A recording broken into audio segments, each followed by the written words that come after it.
ओम श्री सरस्वत्यै नमः। ओम श्री चिन्मय सद्गुरवे नमः। श्रीमद् भगवद गीता श्लोक नंबर 46। यावानर्थ उदपाने सर्वतः संप्लुतोदके तावान् सर्वेषु वेदेषु ब्राह्मणस्य विजानतः। What is the word for word meaning?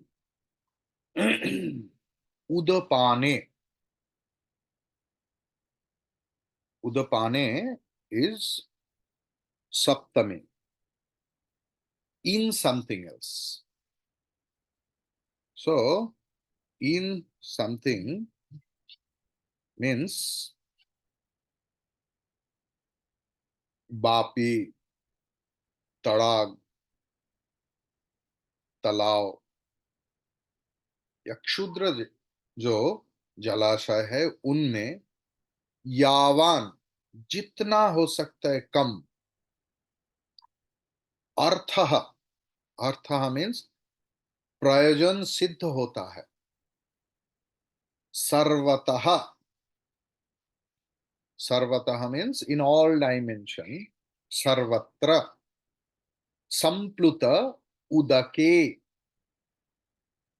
जो परिप्लावित ओवर फ्लडेड जलराशि है उसमें भी सप्तमी उतना ही सिद्ध होता है। सर्वेषु वेदेषु तावान विजानतः ब्राह्मणस्य। सर्वेषु मतलब सब, सारे। वेदेषु, वेदेषु मतलब चारों वेद में नहीं। पहली क्लास में भी बता दिया कि वेद एक ही है, वेद को चार भाग में भाग किया है, लेकिन वेद एक ही है।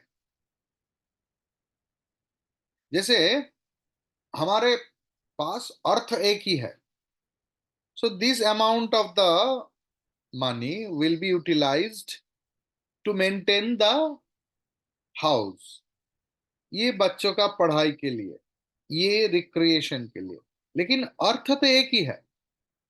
वेद की रक्षण के लिए भगवान वेद व्यास जी ने उनको चार शिश्व में बंटवारा कर दिए थे, इसलिए हम लोग सब सोचते हैं कि वेद चार, लेकिन इधर भगवान श्री कृष्ण वेदेशु मतलब चार वेदों में नहीं, चार वेदों में जो कर्मकांड है उनका निंदा चल रहा है।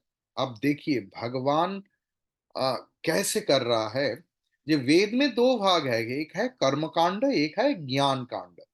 ज्ञान कांड में क्या है? The moral education, spiritual education, हाँ, मोक्ष शास्त्र। और कर्म कांड कहां पर क्यों है ना? If a person is verily desirous, जो अपने इस अवस्था में सुखी नहीं है, खुशी नहीं है, जिनको और कुछ चाहिए, तो उनका चाहत अगर it should be in a moral way, it should not be in an immoral way. So, in the Veda, it is shown that if you want that, you have to do that.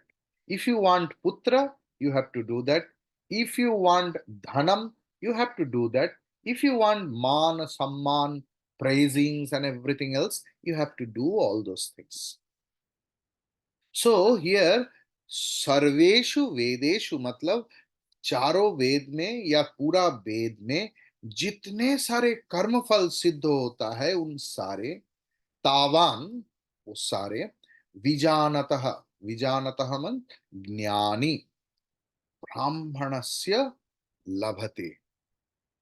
ब्राह्मण मतलब शिखाधारी, सूत्रधारी नहीं, ब्राह्मण here the word, इसीलिए ये गीता शास्त्र गुरुमुखी विद्या है। देखिए भगवान इधर वेद शब्द के द्वारा वेद को नहीं बताया, वेद की कर्म कांड को बताया।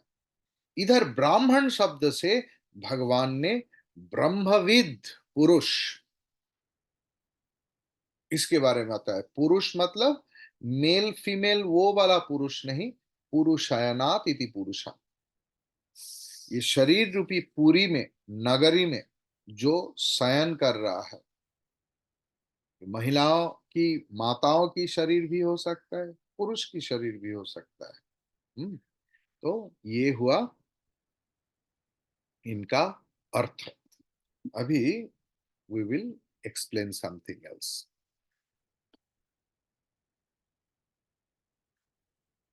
हमारे जो आलोच्य विषय चल रहा है उनके साथ ही सायुज्य है, और बहुत सुंदर उपमा भगवान ने दिया। जब बन्या बाढ़ नहीं आ जाता है,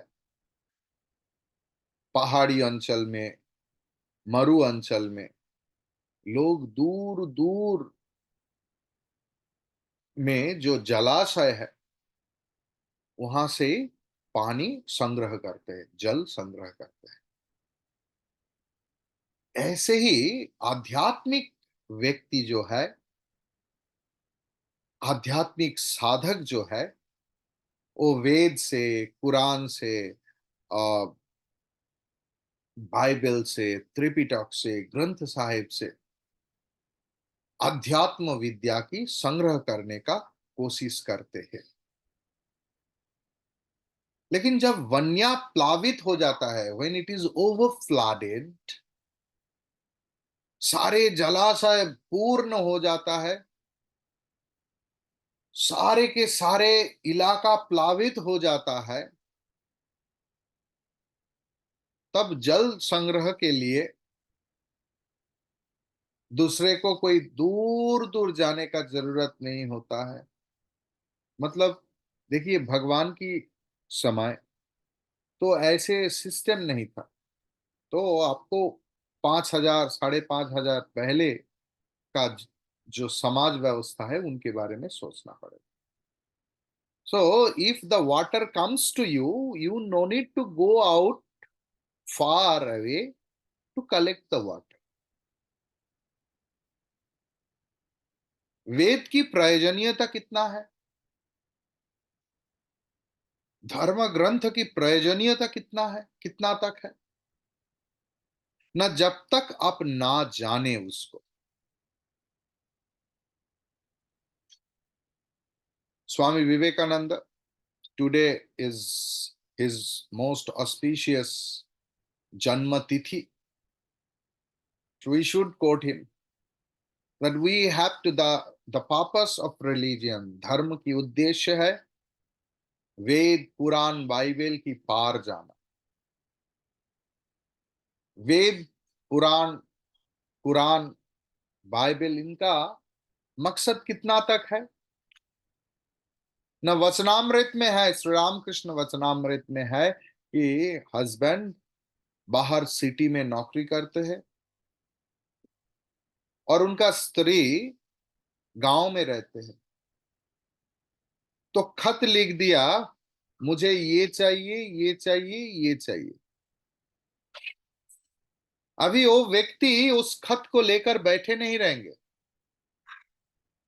अपने वाइफ, अपने स्त्री जो संग्रह करने के लिए बोला, उनको संग्रह करने के लिए निकल पड़ेंगे और संग्रह करके गांव वापस आए। वेद आदि जितना भी धर्म ग्रंथ है, उनका गुरुत्व है उस खत की तरह। What is absolutely telling what is the purpose of our life? हमें क्या करना चाहिए, कैसे करूंगा, करके जो फल उत्पन्न होगा उसका भी क्या होगा, ये सारे डिटेल्स में लिखा हुआ है। भगवान श्री राम कृष्ण देव बोल रहे हैं कि जो पंजिका है उसमें बहुत सारे जगह है, जल, नदी, लेकिन पंजिका को निचड़कर एक बूंद भी पानी नहीं आएगा। लाइकवाइज वेद की जो कर्म कांड है वो हमारे पार्थिव जो कामना है, मुझे ये होना चाहिए, मुझे ये चाहिए, मुझे ये खाने का पसंद है, ये पहनना पसंद है, इधर रहना पसंद है, इधर घूमना पसंद है, जितने सारे हमारे पार्थिव कामना है, वो कैसे धर्म पथ से in the path of righteousness how we can attain that, ये वेद की कर्म कांड में लिखा है। लेकिन जो व्यक्ति के पास अध्यात्म का रस मिल गया है, वो तो रहेगा ही समाज में, जगत में, इस पृथ्वी में, लेकिन उनमें रस नहीं रहेगा। रस तो उनको दूसरा वस्तु से ही मिलता है। ऐसे व्यक्ति मन से वस्तु को त्याग कर देते हैं। बाहर में त्याग उनके लिए संभव नहीं होता, क्योंकि शरीर रक्षार्थे उनको खाना पड़ता है, समाज के लिए उनको पहनना पड़ता है और बहुत कुछ करना पड़ता है। लेकिन वो व्यक्ति अगर मन में साधक होगा, तो मन से त्याग करके जो अपार्थिव आध्यात्मिक विषय है उनमें ही, उनके अनुसंधान में ही व्रती रहेगा।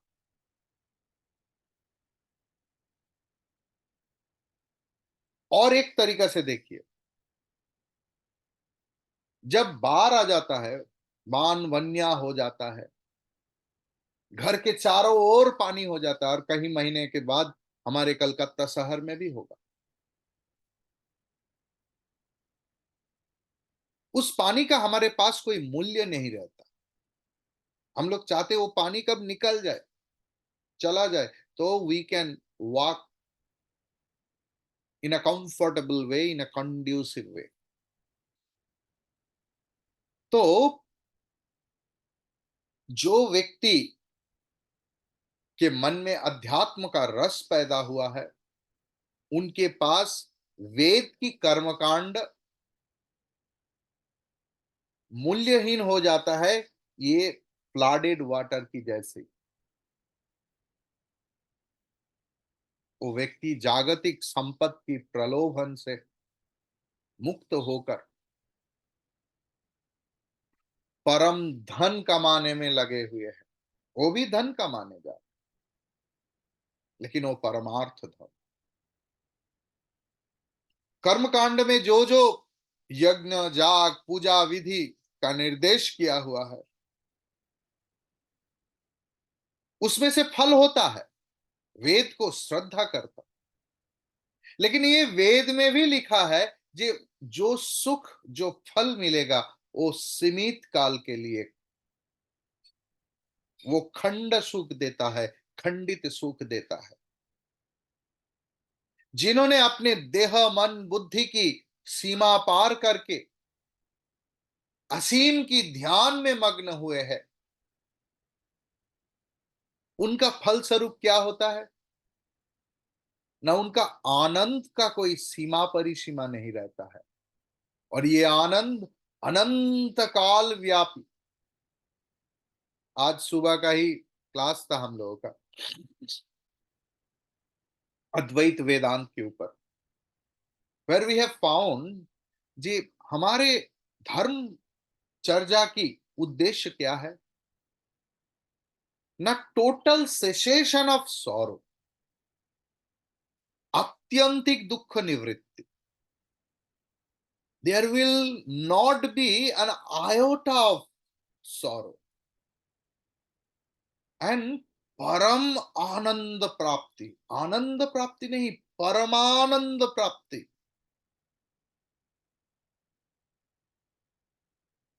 अटेनमेंट ऑफ सुप्रीम ब्लिस, जो अखंड है, जो खंडित नहीं होता।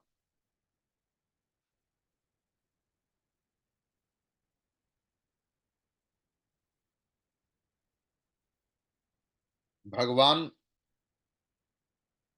कर्मकांड की उपहास नहीं कर रहे,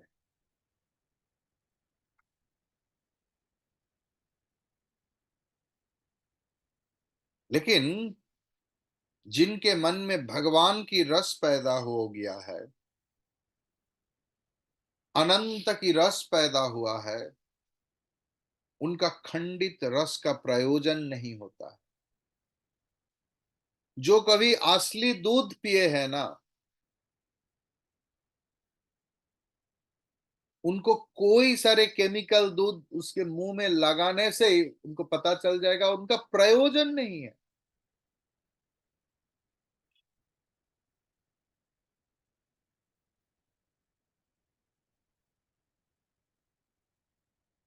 भगवान किन व्यक्ति के लिए बोल रहे हैं?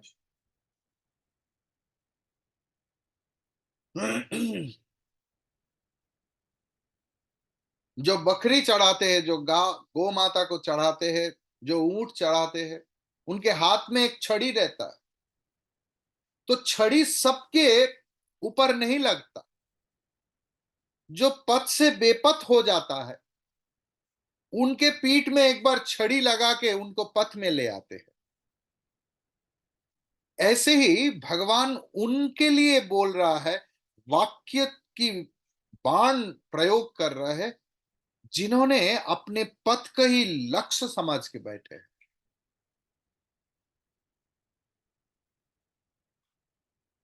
निष्काम कर्म के द्वारा चरित्र गठित होता है।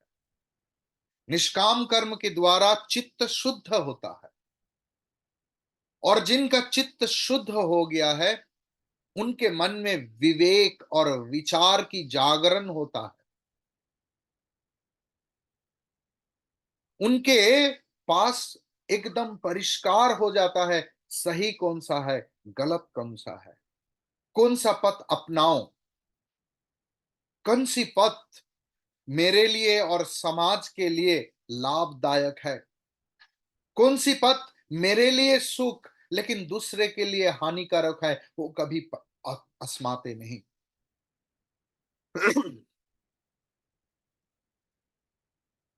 अनंत सच्चिदानंद की धारणा, दूसरे की कल्याण की धारणा, सबको प्रेम भावना की धारणा जिस हृदय में प्रवेश किया है, उन व्यक्ति के लिए स्वर्ग सुख भी तुच्छ हो जाता है। उनका खंडित विषय में और सुख नहीं रहता। उनको तो पूर्ण चाहिए। नाल पे सुखम अस्ति, भूमा सुखम, छांदोग्य उपनिषद। ब्रह्मविद बोलते हैं, मेरा अल्प में सुख नहीं है, नहीं चाहिए मुझे ये सुख। मुझे तो वो परमानंद सुख चाहिए जिनको मिलने के बाद और किसी का चाहत नहीं रहेगा। ये सबसे बड़ा बात है, चाहत है या नहीं। Swami, you have seen, maybe in the golden core, but he doesn't care. In the next day he has to sleep on the floor, on the roadside, doesn't care. लेकिन कोई व्यक्ति टूटा फूटा कपड़ा में है और सोच रहा है, आहा अमीर लोग कितना सुंदर पहन रहा है, ये क्यों मैं ये पथ अपनाया। अगर मैं नौकरी करता तो मेरे पास भी कितना सुंदर बीवी रहता, बच्चा रहता, सुख रहता। ये अधम है। लेकिन जो व्यक्ति राज सुख में रहकर भी उनमें कोई स्पृहा नहीं, इच्छा नहीं, वो व्यक्ति धन्य है।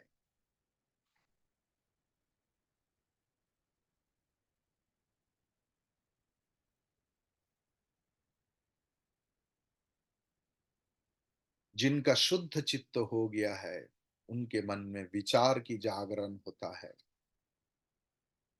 जैसे सुबह की सूरज किरण में कमल खिलते हैं, ऐसे ही उनके हृदय में भक्ति विश्वास की कमल जागरण होता है। अभी आप बोल सकते हैं कि पहले श्लोक के साथ इस श्लोक का संबंध क्या है। ये हमारा चर्चा करने का रीत है। पहला श्लोक से ही हम लोग कर रहे हैं कि इस श्लोक के साथ दूसरे श्लोक का संबंध क्या है। What is the relationship between the 45th slok and the 46th slok of the Bhagavad Gita second chapter? भगवान 45 श्लोक में बताया है कि कर्म करने से ही फल उत्पन्न होता है। Money is the by product of any work. Who is the rickshaw puller? जो टैक्सी चलाते हैं, जो रिक्शा चलाते हैं, जो बस चलाते हैं और जो विमान चलाते हैं, money is the by product. जो व्यक्ति फल के ऊपर ज्यादा ध्यान दे दिया, उनके लिए कर्म सेकेंड प्रायोरिटी बन जाता है। और जब किसी चीज सेकेंड प्रायोरिटी बन जाता है तो वो पूर्ण मात्रा से नहीं हो पाते हैं और उनका फल भी नहीं आता।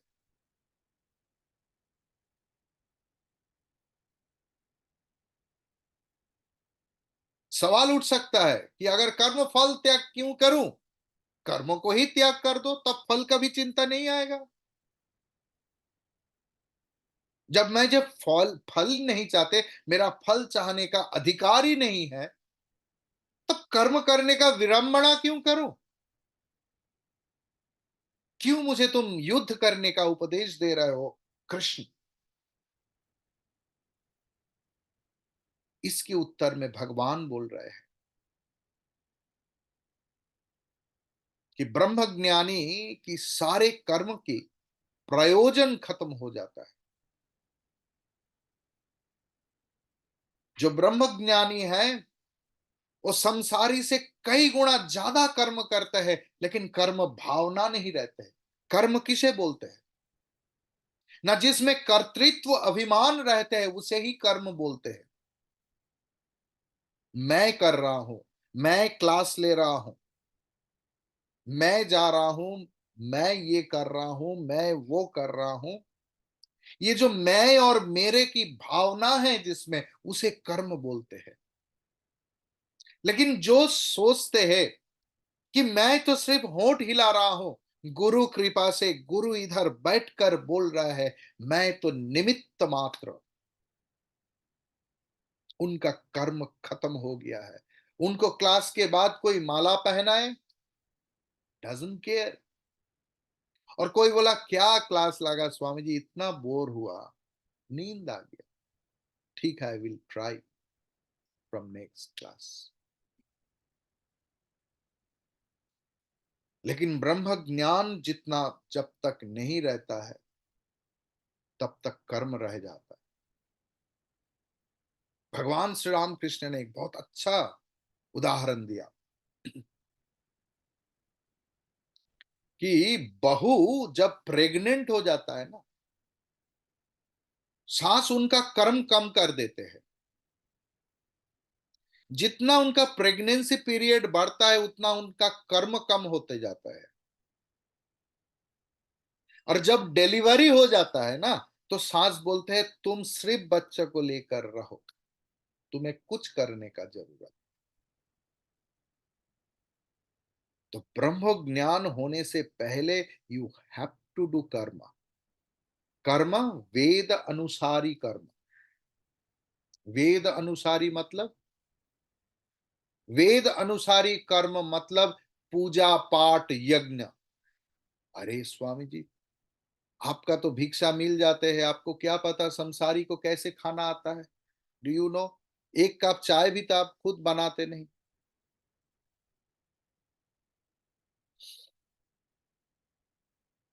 सही। ये जब तब पूजा यज्ञ की अर्थ क्या है? देखो, तुम कुछ काम कर रहे हो, एक कप चाय मिलेगा, तो जब कोई व्यक्ति अपना काम छोड़कर चाय बना रहा है, he is sacrificing. And with if it is if this sacrifice happens with love, ये यज्ञ है।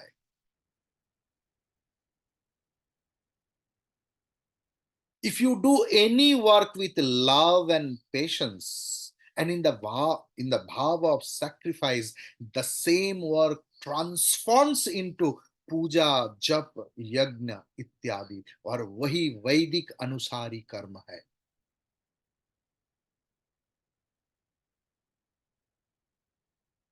ठीक। ब्रह्म ज्ञान जब तक नहीं हो रहा है, तब तक वेद अनुसारी कर्म करना ही पड़ेगा। भगवान ने जलाशय और बाढ़ के बाद, बन्या होने के बाद ऐसे उपमा क्यों दिया? देखिए, एक तरीका से हम लोग व्याख्यान कर सकते हैं कि जब जल प्लावन होता है ना, तो पूरा जगह एकदम जल ही जल है। बाण वन्या होता ही है, जून जुलाई में हमारे इधर भी होता है।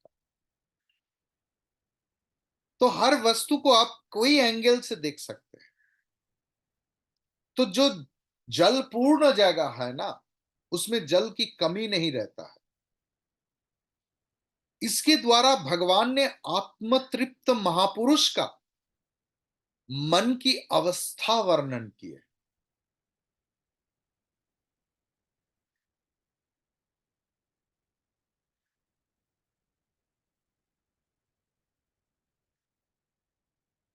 जो व्यक्ति,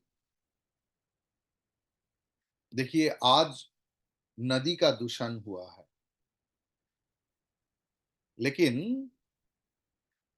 हजार हजार साल पहले जब नदी को मां माना जाता था, तब व्यक्ति नदी में उतना ही कुछ करते जिसमें नदी का दूषण ना हो जाए। आप में से कोई अगर 30-40 साल पहले हरिद्वार जा चुके हैं, तो आपको महसूस होगा, जे कुछ नहीं करने देता, कपड़ा धोना, नहाना, तेल लगा के, साबुन लगा के, कुछ भी अलाउड नहीं, क्योंकि नदी मां है। ये नदी का पानी ही पीते हैं। तो एक कहावत था पुराने जमाने में कि नदी के पार में जो रहते हैं, वो पानी के लिए कूप खनन नहीं करते।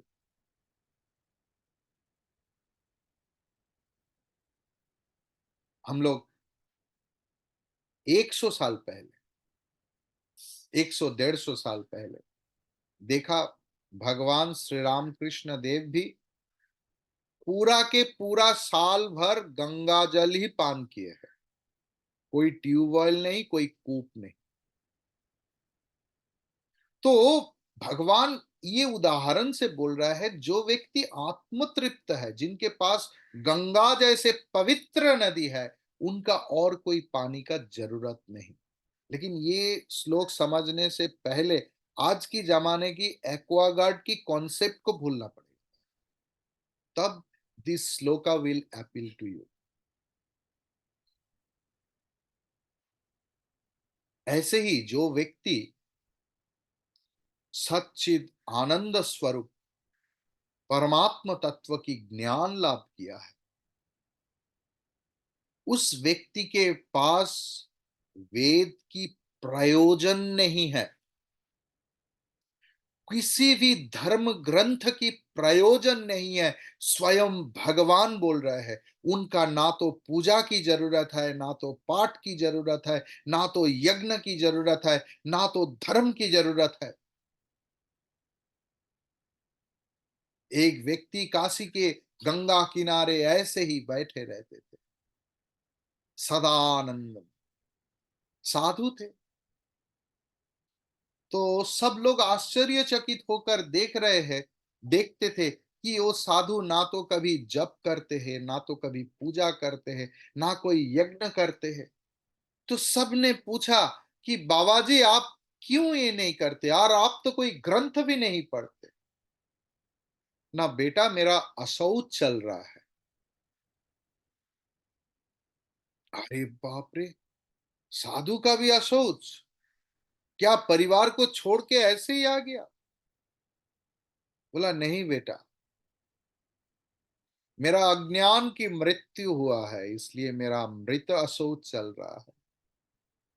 और आत्मज्ञान की जन्म हुआ है, इसलिए शुभ अशौच चल रहा है। इसलिए मेरे लिए पाठ, यज्ञ, जप आदि का अधिकार नहीं है।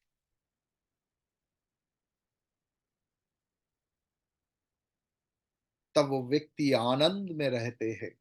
उनके लिए स्वर्ग भी छोटा पड़ जाता है। वेदोक्त कोई कर्म का प्रयोजन नहीं रहता है। अगर आप लोग उसी स्थिति में अवस्थान नहीं किए, तो आपको कर्म करने का अवश्य प्रयोजन। लेकिन कर्म का उद्देश्य मुक्ति, शांति, आनंद।